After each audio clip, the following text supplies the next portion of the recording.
अच्छे बीज जो डाले अच्छी फसल को पाए, आओ भाव क्रांति को फैलाए, आओ भाव क्रांति को फैलाए। जब भावों की क्रांति में अपनों से अपनी बात आती है तो बार बार विचार करना चाहिए हमारे भाव शुद्ध रहे, हमारा मन मेला नहीं हो पावे। हाँ, ये जितने भी अपने ओ हो महाराज गंवार पाठो, माना तो गांव में भिंडर में और मेवाड़ में इन्हें गंवार पाठो बोला, हाँ, और अंग्रेजी में इसको एलोवेरा बोलते हैं। हाँ, एलोवेरा हमारे हरिद्वार में पतंजलि योग पीठ, हाँ, योग ऋषि स्वामी रामदेव जी महाराज, आचार्य बालकृष्ण जी महाराज, हाँ, एलोवेरा में कितने गुण है महाराज। हाँ, एलोवेरा ऐसा, ये देखो ये भी जैसे हाँ महागुण, हजारों गुण। हाँ, तो ये भगवान की कृपा है कि हमें ऐसे तीर्थ स्थल हरिद्वार में, जहां 2010 में कुंभ महापर्व पे दो स्थानों पर ऑपरेशन किए गए।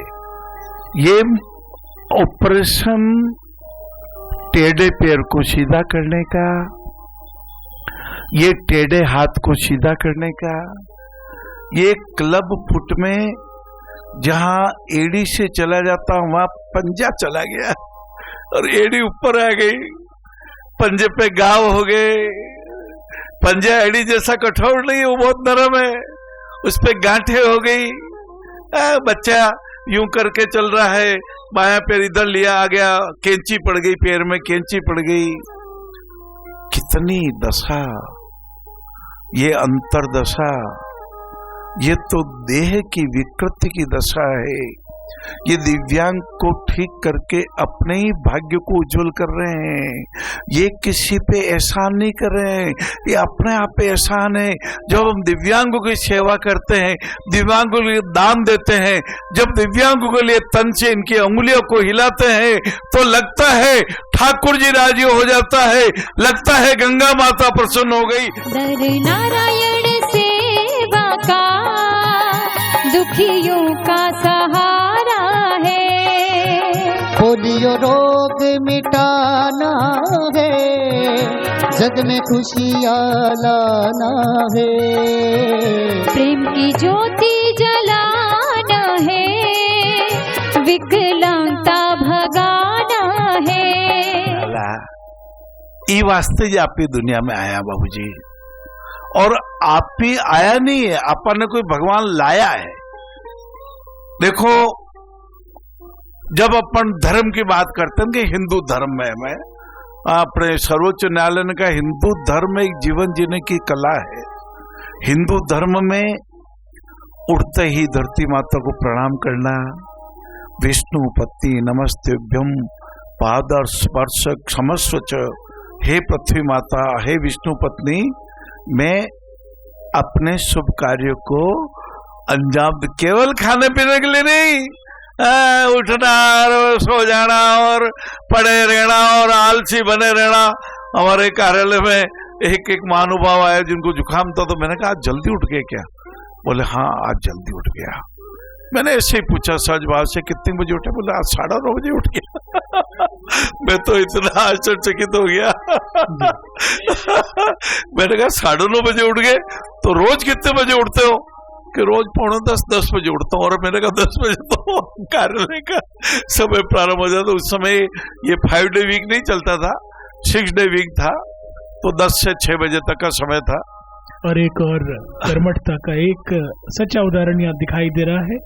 ये सुंदर कैंप जम्मू महानगर के पुण्य भूमि पर आयोजित। एक प्रश्न करता चलूं, ये प्रश्न भी एक ऐसे ही कर्मठ कार्यकर्ता का है जो लोगों को भोजन कराने की सेवा करते हैं जी, मगर 20-25 लोगों के ग्रुप में एक महानुभाव ऐसे हैं जो हमेशा नुक्ताचीनी करते हैं, किसी भी चीज में हमेशा कमी निकालते हैं और काम को कैसे रोका जाए, खराब किया जाए, डिले किया जाए, इस प्रवृत्ति के महानुभाव हैं। पहले तो मैं जम्मू नगर को प्रणाम करता हूँ, वैष्णो देवी माता को प्रणाम करता हूँ। हाँ, जम्मू कश्मीर भारत का एक महान राज्य, भारत का मुकुट। और फिर राष्ट्रीय राइफल्स ने नारायण साव को आमंत्रित किया मैं आभारी हूं स्थल सेना का, राष्ट्रीय राइफल्स का, कि जम्मू के बनिहाल में ये शिविर हुआ। और आभारी हूं ऐसे भाई के प्रश्न का जो भंडारा करवाते हैं, भूखे को भोजन कराते हैं, सच्चे इंसान है वो। ये इंसान पंथ के सच्चे प्रेरी है। और देखो भाई, किसी की नुक्ता चुनने की आदत है तो है, आपने भी क्या आलोचना भी नहीं करनी। ये गांठें किसने बांधी? ये मन का मेल किसने पैदा किया? कोई दूसरा उत्तरदायी नहीं है, हम खुद उत्तरदायी हैं। और अपने मन के मेल को समापन केवल हमें ही करना है। ये परिश्रम कहो, ये मन की गांठें खोलने की विद्या, अर्थात भाव शुद्ध हो, वाणी शुद्ध हो, हमारे कर्म शुद्ध हो, ये शील व्रत। बंधन बंधन क्या करते हो, बंधन मन के बंधन है, साहस करे उठे झटका दे, बंधन क्षण के बंधन है, बंधन क्षण के बंधन।